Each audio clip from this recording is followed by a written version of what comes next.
every woman that has wet hair and not a lot of time needs a blow dryer. So here we have the Revlon blow dryer and the Conair blow dryer. The Revlon has a on and off and the intensity switch down at the bottom and a brush style that goes continuous all the way around on the top.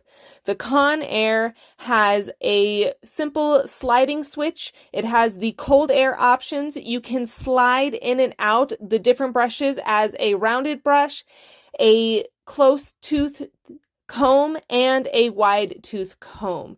You also are able to open the air vent so you can clean out any buildup, and it has the option of actually changing the voltage, whether you are here in the States or visiting Europe or other places that require 250 voltage. So I tried both on my hair, the Revlon on my right side.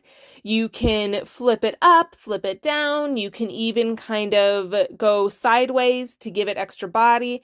And then I did the same on my left side with the Conair. You can flip up, flip down. I feel these both do such a great job.